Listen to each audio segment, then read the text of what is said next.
గారు ఎలక్షన్ ముందు సంపద సృష్టిస్తున్నారు. ఈరోజు భయం వేస్తుందని చెప్తున్నారు. సంపద సృష్టి అని చెప్పి మరి ఆ రోజు అయితే గొప్ప గొప్ప ఉపన్యాసాలు ఇవ్వడం అయితే జరిగింది. చంద్రబాబు నాయుడు గారు అయితే కొన్ని సభల్లోని బహిరంగంగానే మరి నేను సృష్టిస్తాను, నన్ను నమ్మండి, నాకు అనుభవం ఉంది, నేను విజనరీ అని చెప్పుకున్నాడు. మరి ఈరోజు చూసుకున్నట్లయితే నాకు గల్లాపెట్టె ఖాళీ అయిపోయింది, ఇందులో చిల్లి కావలేదు, గల్లాపెట్టె చూస్తే మాకు భయం వేస్తుంది, మీకు ఇవ్వాలని ఉంది కానీ నేను ఇవ్వలేకపోతున్నాను అని ఈ రకంగా చెప్తా ఉన్నాడు. మరి రాజధాని విషయంలో కూడా మరి ఇంత మట్టుకు దాని మీద కూడా క్లారిటీ లేదు, ఏదో వస్తుంది చేస్తానని చెప్తున్నారే తప్ప రాజధానికి కూడా ఖర్చు పెట్టిన పాపాన పోలేదు. 20 లక్షల ఉద్యోగాలు ఇస్తామని చెప్పారు. ఆంగలోనే 20 లక్షల ఉద్యోగాలు అని చెప్పేసి స్టూడెంట్ మొత్తాన్ని కూడా నెట్ట నిలువున ముంచారు. జాబ్ క్యాలెండర్ రిలీజ్ చేస్తా అని చెప్పారు, ఇంత మట్టుకి లేదు. ఉగాదికి అన్నారు, అది కూడా లేదు. నిరుద్యోగులు ఎదురు చూస్తూ ఉన్నారు. నిరుద్యోగ వృత్తి ప్రతి నిరుద్యోగి కూడా 3,000 రూపాయలు ఇస్తారని చెప్పారు. వాళ్ళ పరిస్థితి మరీ చెప్పుకోలేని పరిస్థితిగా ఉంది. దారుణమైన పరిస్థితుల్లో కూడా మరి ఇట్లా చేయడం కరెక్ట్ కాదు. ఏపీ ప్రజలు మొత్తం కూడా మీకు అనుభవం ఉందని చెప్పి మీకు నమ్మి మీకు భారీగా విజయాన్ని చేకూర్చారు. మరి జనాలు మొత్తాన్ని నట్టేట్లో ముంచి పారేసినట్టుగా విద్యార్థులు మొత్తాన్ని కూడా చదువుకున్న నిరుద్యోగులు 3,000 రూపాయలు ఎప్పుడు ఇస్తారు, మాకు జాబ్ క్యాలెండర్ ఎప్పుడు ఇస్తారని చెప్పేసి ఎదురు చూస్తూ ఉన్నారు. మరి ఈ విషయంలోని విద్యార్థులు మోసం చేయడం మట్టుకు తప్పు, అది 100%. ఎందుకంటే నువ్వు ఒక పెద్ద దిక్కుగా ఉన్నప్పుడు నిన్ను నమ్ముకొని ఏపీ ప్రజలు మొత్తం కూడా నీకు పట్టం కట్టినప్పుడు అంతకుముందు విద్యార్థుల కోసం జగన్మోహన్ రెడ్డి గారు అమ్మఒడి అని పెట్టారు.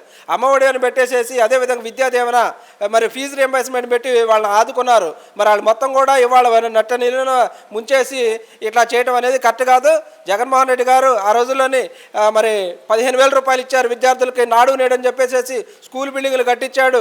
అదేవిధంగా విద్యా సంస్థలు తీసుకొచ్చి వాటిని కాలేజీలు చుట్టుపక్కల మొత్తం కూడా కట్టి కొన్ని అట్లా ఉన్నాయి, దాన్ని ప్రారంభించడం కూడా ప్రారంభించలేదు.